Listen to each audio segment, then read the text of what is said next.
Welcome to this Killick Explains video, and this week I want to take on something which is pretty topical and a story you can't really have missed unless you've had your head under the duvet for the last 2 months, if you like, and that is investing lessons, and there are going to be 6, from the collapse of FTX.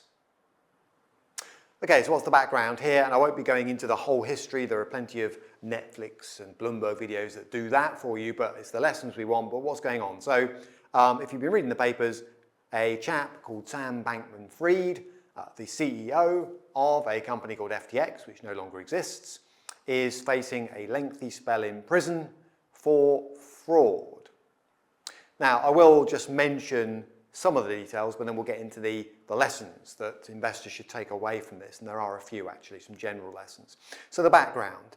Sam Bankman Fried came out of nowhere only a handful of years ago on the back of the cryptocurrency boom, if you like, and founded one of the best known exchanges called FTX, the X is for exchange, in 2019. And boy, did it then grow rapidly. A master of marketing, a master of working the contacts book, a master of selling the idea of the left field geek, if you like, that everybody needed to get on board with pretty quickly. It grew fast. How fast? Well, I did say it started around 2019. By early 2021, the exchange had 1 million users and was the 3rd rated in terms of volume crypto exchange, important caveat, in the world. Now, it's all gone south. It's all gone pear-shaped. And if you've read the papers recently, you can't have missed Sam Bankman Fried being all over the front page of things like the FT and so on. So what went wrong? Very, very briefly, an associated firm called Alameda Research was exposed. There was literally a sort of press article that came out, a media article, actually an internet-based article.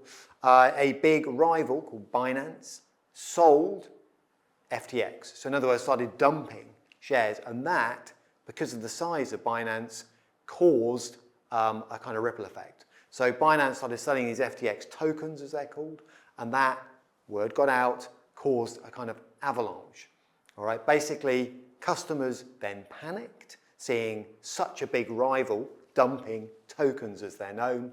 Liquidity vanished. In other words, FTX was faced with more demands for money than it could possibly meet short term, and the firm closed at the end of 2022.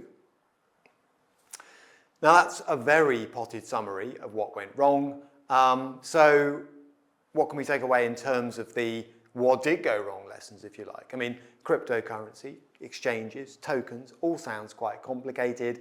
Actually, the fraud was fairly simple, as old as the hills, as the prosecutor put it, using client money to cover trading losses and corporate debts was the basic crime.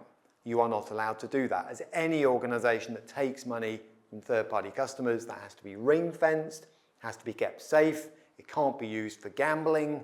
It can't be used to settle your own corporate liabilities. It needs to be ring-fenced for customers. And that's a very old principle of banking, of being a broker, of being a money manager, and it applies to the world of cryptocurrencies. And Alameda, so you imagine FTX, the shadowy Alameda, Sam Bankman Fried involved with both, okay, started both, so able to control both companies, and essentially a lot of the trading liabilities run up by Alameda were being settled using customer funding from FTX. So there he was, basically out on the TV screens, on the sofas, and so on, talking about why people should trade with FTX. And behind the scenes, a lot of money was being lost by this shadowy organization, Alameda, which shouldn't have been able to touch customer accounts and customer money on the main exchange. So essentially, it was a form of Ponzi scheme. As things got worse for Alameda, more money was needed from customers to sort of plug the gap. And it was, as I say, only a matter of time before somebody started to ponder whether FTX could actually settle its outstanding liabilities and meet demand from customers who wanted their money back. Now, what were the warning signs, if you like? So we're getting into the lessons. So if you're sitting out there thinking, well, how do I avoid getting involved with something like this, whether it's in crypto or somewhere else in the markets? First of all, this was a very, very rapid rise, followed by an equally rapid fall, but you're talking about essentially somebody and something that's fashionable, high profile, not well understood, and unregulated. And that is a fairly heady cocktail. So in terms of lessons, I would say always be wary of dominant founders in new markets that come out of nowhere. You literally hadn't heard of this guy a few years ago. Suddenly, he is everywhere. All right, and people want a bit of the action, but be careful. Avoid hype. I mean, basically, FTX, Sam Bankman-Fried, was brilliant at weaving a picture of the new paradigm he was creating in the world of cryptocurrency.